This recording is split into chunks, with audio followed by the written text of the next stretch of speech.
پہلے وعدہ تھا میں نواز شریف صاحب کا وہ قصہ بھی آپ کو سنا دوں.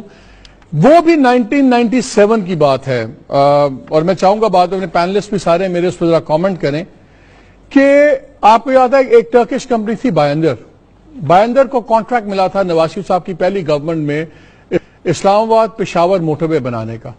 یہ $880 ملین کا کانٹریکٹ تھا اور یہ ڈائریکٹ کاسٹ تھی اس پروجیکٹ کی. اس میں وہ اربوں روپے وہ نہیں ہیں جو زمین خریدنے میں اور تمام پروکیورمنٹ وہ نہیں, یہ صرف اس کی پروڈکشن کاسٹ تھی. میاں صاحب کی گورنمنٹ چلی گئی, بے نظیر گورنمنٹ آئی, انہوں نے وہ contract what ever the reasons انہوں نے وہ کینسل کر دیا.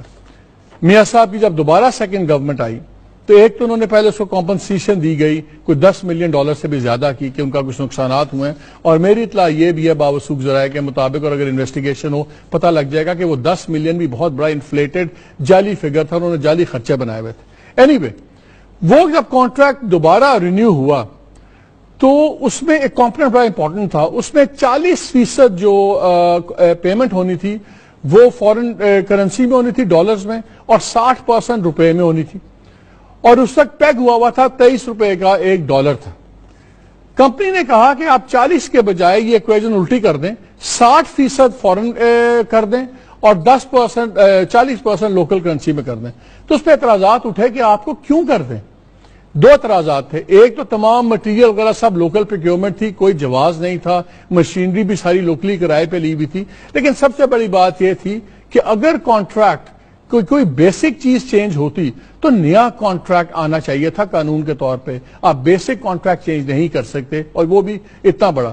بہرحال ایک میٹنگ ہوتی ہے پرائم منسٹر آفس میں, اس میں پرائم منسٹر ہیں, منسٹری آف کمیونیکیشن کے اعلیٰ ترین افسران تھے, اور وہاں پہ یہ بات چلی. اور نویس جو according to the eyewitness account اور ان کے کاغذات میں اس میں میموز پہ نوٹنگز بھی ہیں منسٹری کے کاغذات میں, اعتراضات ہوئے. تو نواز شریف صاحب چاہتے تھے کہ یہ الٹا دیں, تو اس پہ اعتراض ہوا کہ جی پھر تو نیا کانٹریکٹ کریں. بہرحال جیسا ہمارے پنجابی میں کہتے ہیں نہ تاڑی گل نہ میری گل, انہوں نے اس کو 50-50 کر دیا. 10% اس میں فورن کرنسی کمپوننٹ میں ایڈ کر دیا 40 کے بجائے. 880 ملین کا 10% بنتا ہے 88 ملین. بہرحال وہ 80 ملین کے قریب ڈالرز کا ایک دم فیور ایک جھٹکے میں دے دیا گیا. اور یہی نہیں ہوا, اس کا ڈالر کا ریٹ بھی $1 اگینسٹ $23 کے رکھا گیا کہ وہ جب $23 کا کام کریں گے تو ان کو $1 مل جائے گا.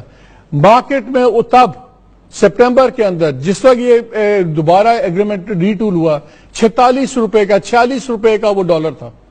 تو ایک تو آپ نے آدھی قیمت پہ ڈالر دیا, آپ نے $80 ملین اٹھا کے پکڑا دیے ایک جھٹکے میں.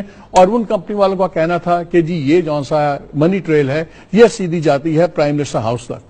ایسے ہی نہیں ایون فیلڈ کے اپارٹمنٹس بن گئے, ایسے ہی سب کچھ نہیں ہوا.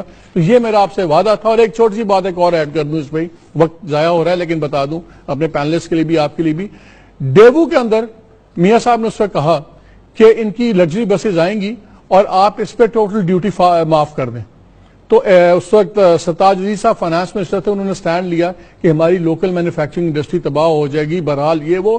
اور کیا آپ اس پہ یقین کر سکتے ہیں کہ پرائم منسٹر کے آفس میں پرائم منسٹر نے سجیسٹ کیا, اس وقت کے وزیر اعظم نے نواز شریف صاحب نے, کہ پھر ایک کام کریں انڈر انوائسنگ کروا دیں. جب ایک ملک کا پرائم منسٹر خود بیٹھ کے کہ ایک انڈر انوائسنگ کروا دیں, جب ایک پرائم منسٹر ملک کا بیٹھ کے ایک ہی جھٹکے میں $80 ملین اڑا کے ایک سائٹ پہ رکھ دے, کس کی جیبوں میں گئے ہیں, یہ سوچنے کی بات ہے.